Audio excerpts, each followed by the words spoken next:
안녕하세요. 세상에서 제일 예쁜 당신을 위한 닥터 강민조입니다. 오늘 영상의 주제는 안면거상과 지방이식을 같이 하는 것이 가능한 걸까? 인데요. 노화가 시작되면 피부가 처지고 주름이 생기기도 하지만 또 하나 눈에 띄는 변화가 바로 지방 부피의 감소입니다.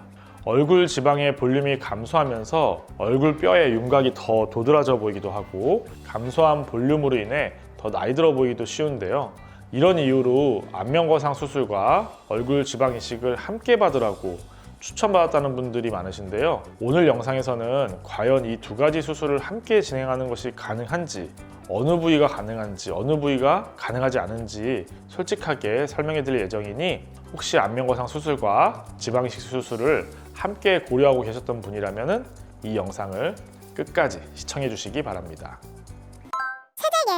우선 안면거상 수술과 지방 이식 수술을 함께 했을 때 동안 효과를 더 볼 수 있는지에 대해서 논하기 전에 두 가지 수술을 함께 받을 수 있는지 먼저 살펴봐야겠죠.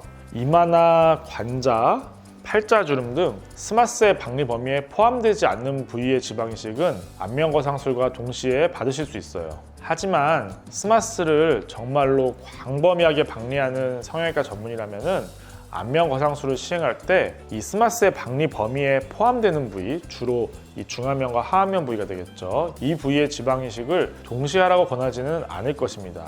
왜 안면거상 수술과 얼굴 지방 이식 수술을 동시에 진행하면 안 되는지 지금부터 설명해 드릴게요.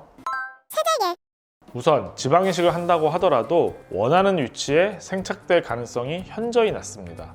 안면거상 수술을 제대로 하기 위해서는 광범위한 스마스층의 박리가 필요한데요. 중안면, 하안면부 거의 대부분이 스마스의 박리 범위에 포함되게 됩니다. 이렇게 스마스가 박리된 범위 내에 지방 이식을 하면 어떻게 될까요? 원하는 부위에 온전히 있지도 않고 중력의 영향으로 인해 오히려 아래쪽에 지방이 내려가서 생착하게 될 가능성이 높고요. 그러면 오히려 지방이 처진 것처럼 안 하는 힘만 못한 결과를 낳을 수 있어요. 물론 스마스의 박리 범위에 포함되지 않는 부위라면 얼마든지 지방 이식을 할 수 있겠죠. 하지만 그렇다는 건 다시 말해 안면거상 수술 시에 스마스의 박리 범위가 광범위하지 못하다는 그런 의미일 수도 있겠죠. 결론을 말씀드리면 제대로 된 안면거상 수술과 중안면부, 하안면부 부위의 지방 이식 수술은 절대 같이 하시면 안 되고 같이 할 수도 없다, 이렇게 말씀드리고 싶습니다. 그러면 안면거상을 하려는데 얼굴의 볼륨도 부족하신 분들은 어떻게 해결해야 될까요?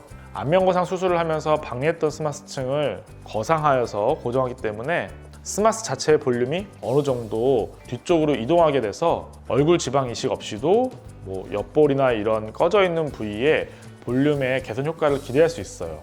다만 기존에도 얼굴 지방이 너무 없었거나 광대뼈가 유난히 도드라지신 분들은 스마스의 이동만으로는 볼륨이 부족할 수 있어요. 이런 경우에는 심부볼에 있는 지방을 이동시켜서 재배치하는 얼굴 지방 재배치를 권해드리는데요. 지방 이식과는 달리 심부볼 지방층을 그대로 끌어와 고정하는 방식이기 때문에 원하는 위치에 정확하게 볼륨을 더해줄 수 있고 재배치 힘으로 생착에 대한 걱정도 할 필요 없이 자연스럽게 꺼진 부의 볼륨을 채우실 수 있습니다.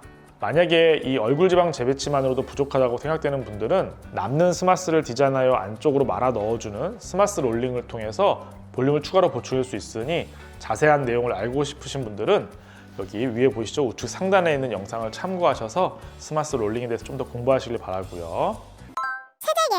지금까지 안면거상 수술과 지방 이식 수술을 왜 함께 받으면 안 되는지에 대해서 설명해 드렸는데요. 오늘의 영상이 도움이 되셨다면 구독과 좋아요 부탁드리고요. 세상에서 제일 예쁜 당신을 위한 닥터 강민조였습니다. 감사합니다.